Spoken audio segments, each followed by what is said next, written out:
Hello everyone, আজকে আমি তোমাদের সাথে আমার একটা মেকআপ লুক শেয়ার করবো। তো আমি অলরেডি রোজ ওয়াটার দিয়ে দিয়েছি ফেসটা ক্লিন করে। প্রচণ্ড ঠান্ডা, আজকে আমি একটা ইভেন্টে যাবো। সিরামটাও শেষ হয়ে গেছে, সিরাম কিনতে হবে।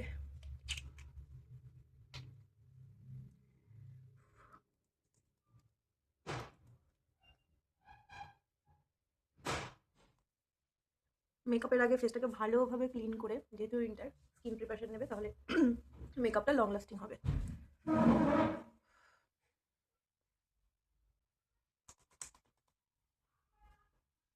এবার একটা ভালো ময়েশ্চারাইজার ইউজ করতে হবে।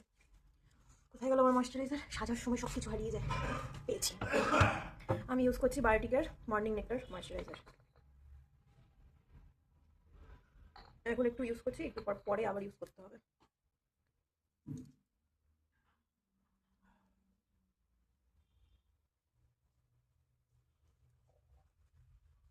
তোমরা অনেকদিন আগেই আমাকে বলেছিলে মেকআপ ভিডিও শেয়ার করার জন্য, কিন্তু আমি এতদিন ভাবছিলাম যে আমি ফোনটা কীভাবে সেট করবো, কীভাবে আমি সাজবো। তো আমি সাজতে বসে দেখলাম আমার শোকেজের ভেতরে একটা কৌটো আছে, ওখানে ফোনটাকে জাস্ট হেলান দিয়ে রেখেছি। দেখলাম ভালোই, বেশ জায়গাটা সুন্দর আছে। আমি আয়নাটাও দেখতে পাচ্ছি, ফোনের মধ্যেও আমাকে দেখা যাচ্ছে। আজকে আমি যে ইভেন্টে যাব, মানে ময়েশ্চারাইজিংটা সেট হোক ততক্ষণে তোমাদের সাথে গল্প করি। তো আজকে আমি যে ইভেন্টে যাব ওটা হলো অঞ্জলি জুয়েলার্সের একটা ইভেন্ট। আমাকে ফোন করে ইনভাইট করা হয়েছে। ওখানে কল্যাণী যে বঙ্গ সংস্কৃতি মেলা হচ্ছে, ওখানে ওরা একটা র্যাম্প শো এর আয়োজন করেছে। ওখানে আমাকে ইনভাইট করা হয়েছে র্যাম্প শো করার জন্য। অন্যান্য পার্টিসিপেটরাও আছে, আমিও যাব। এর আগে অনেকবার হয়েছিল, আমাকে বলেছিল, কিন্তু যাওয়া হয়নি। আজকে যাব, কিন্তু সব থেকে ইয়ে লাগছে যে যাওয়ার সময় আমাকে একা যেতে হবে। আমি এখানে আইব্রো সেট করার জন্য একটা আই ম্যাজিকের নিয়ে নিলাম, আইব্রোর কাজল নিয়ে নিলাম, এটার সাথে একটু ডিওরালাইন মিক্স করে দিলাম। মেকআপ করতে হলে ডিওরালাইন মাস্ট, ডিওরালাইন না হলে তুমি কিছুই করতে পারবে না। মেকআপ ব্রাশ বের করা হয়নি, আমার ঠান্ডায় লিটারালি হাতগুলো কাঁপছে। আমি কিন্তু বকবক করতে করতে তোমাদের সাথে মেকআপ ভিডিওটা শেয়ার করছি। ভিডিওটা কিন্তু অনেক বড় হয়ে যাবে, কিন্তু পুরোপুরি তোমাদেরকে দেখতে হবে।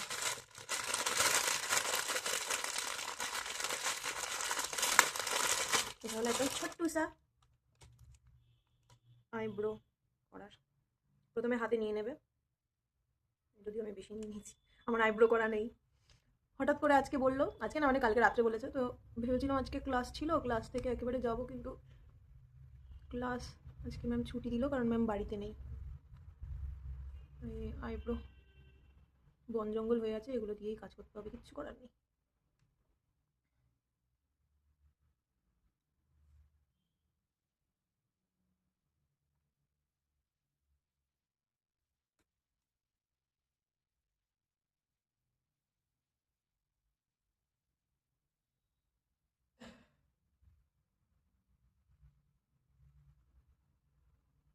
স্মাচ করে দেবে, তারপরে তাহলে একটা ন্যাচারালি ফিনিশ মনে হবে।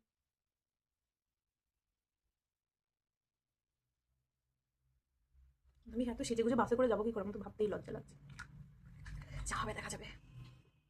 হয়ে গেল আইব্রো। এবার হলো আইব্রোটাকে আমাকে সেট করতে হবে। সেট করার জন্য লাগবে কনসিলার, লাগবে কনসিলার ব্রাশ লাগবে। আমি কনসিলার ব্রাশ দিয়েই ফাউন্ডেশন লাগাই, কনসিলার ব্রাশ দিয়ে কনসিলারও লাগাই, মানে একটা ব্রাশ দিয়ে আমাকে সব কিছু করতে হয়, মানে এটাতে আমি কমফোর্টেবল ফিল করি। মোটা যে ফাউন্ডেশন মিক্স করার ব্রাশগুলো আছে, আমার মনে হয় ওটা দিয়ে ফাউন্ডেশন মিক্স করলে ব্রাশটাই সব ফাউন্ডেশন খেয়ে নেয়। আমাকে যেইটুকু ইউজ করবো তার থেকে ডবল আমাকে নিতে হয়। কেন নেবো?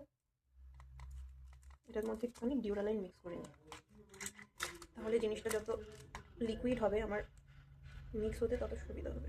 এখানে একটুখানি, এখানে একটুখানি। এই ডিওরালাইন ইউজ করতে এত কষ্ট হয় আমার, কারণ দাম অনুযায়ী একদম অল্প কোয়ান্টিটি দেবে, একদম কম। এত কিপটা।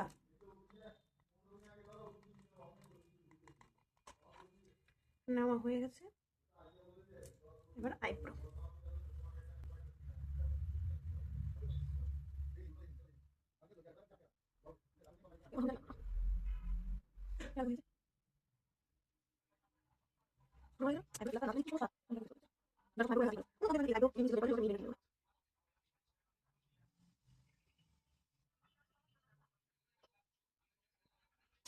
যাই হোক, পরে ঠিক মেকআপ হয়ে যাবে।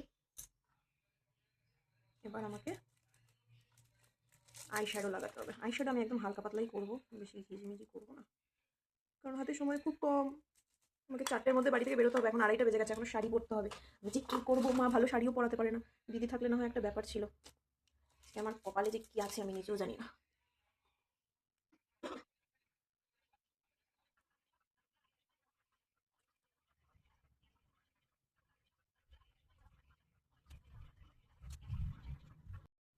চোখে কনসিলার দেওয়ার পর একটুখানি পাউডার দিয়ে সেট করে নেবে, তাহলে আইশ্যাডোটা কেকি কেকি হয়ে যাবে না।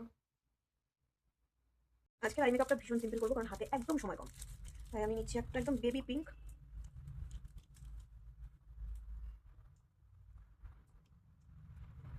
একদম ওপরের অংশটাতে একদম হালকা যে পিঙ্ক কালারটা হয়, বেবি পিঙ্কের থেকেও হালকা ওই লাইট কালারটা দেবে। আজকে তিনটে কালার দিয়ে তোমাদেরকে আমি স্মুথি আই দেখাচ্ছি।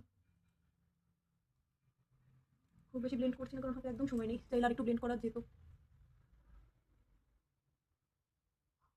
তারপর যে নর্মাল পিঙ্ক কালার হয়, যেটা আমাদের সব মেয়েদের পছন্দ, বুঝতে পেরেছো কেমন কালার?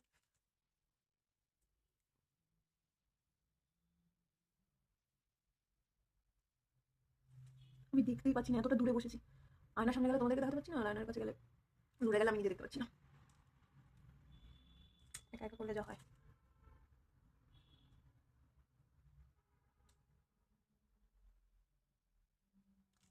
ভালো করে ব্লেন্ড করে নিই। ভালোভাবে ব্লেন্ড হয়ে গেছে। এবার আমি একটা ডার্ক কালার দিয়ে জাস্ট এই কর্নারটাকে ফিল করব,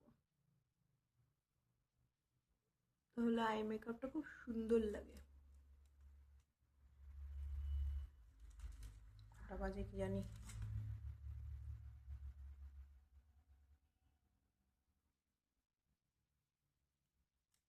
আর বেশি কিছু করবো না, এখনো অনেক কিছু বাকি আছে। একটুখানি শিমার দিয়ে দিই, তাহলে জিনিসটা ভালো লাগবে দেখতে। শিমার আমি বেশিরভাগ সময় আঙুল আঙুল দিয়েই দেওয়ার চেষ্টা করি, তাহলে পিগমেন্টটা ভালো হয়।